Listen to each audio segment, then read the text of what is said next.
बेनज़ीर साहिबा के साथ वैसे तो मेरी कई मरतबा मुलाकात भी हुई, क्योंकि मैं एक ज़माने में मैंने आपसे कहा ना कि मैं जितने ऑफिशियल फंक्शंस थे वो मैं किया करता था। तो उस ज़माने में बेनज़ीर, चूँकि सियासी ज़माना था, तो बेनज़ीर साहिबा जलसा करने के लिए जब आती थी तो मैं अनाउंसर होता था। तो मेरी उनसे मतलब बहुत ज़्यादा तो बात नहीं हुई, लेकिन बड़ी खुश अखलाक खातून थी।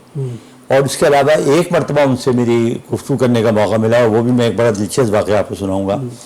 वो ये हुआ कि ऐवान सदर में, बल्कि शायद 23 मार्च थी, तो 23 मार्च बारिश हो गई, तो फौजी परेड तो होती रही।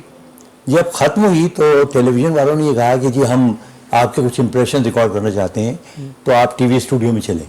तो हमारे साथ आ गई, ज़ाहिर मैं भी साथ था। तो वहाँ उनसे खैर वो 2-3 सवाल किए, मैंने भी किए, एक और हमारे अख्तर वक़ार अज़ीम साहब थे उन्होंने किए। उसके बाद अख्तर वक़ार अज़ीम साहब GM थे, तो वो उनके कमरे में चली गई। अच्छा, वहाँ उन्होंने एक बड़ी मासूम और बड़ी खूबसूरत बात की, जो हमें उन्होंने अपनी किताब में भी तहरीर किया है। वो ये हुआ, वो कहने लगे जी चाय पियेंगे सब, तो बेगम साहिबा आप क्या लेंगी? तो वो अच्छा वो सोफे पे ना, मज़े की बात ये देखें आप, वो सोफे पे आलती पालती मार के बैठ गई, फिर पैर ऊपर करके, बिल्कुल जैसे एक आम खातून होती हैं। तो बड़ी मुस्कुराई, बड़ी शर्माते हुए बोली कि जी मैं जब आ रही थी ना अख्तर, वो बाहर एक भुट्टे वाला खड़ा हुआ था। तो वो अच्छा, तो वो ज़ाहिर सब हैरान रह गए।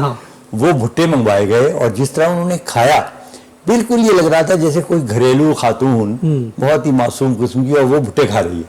जबरदस्त। तो वो वाकया मतलब ये चीज़ ऐसी है जो हम कभी नहीं भूल सकते।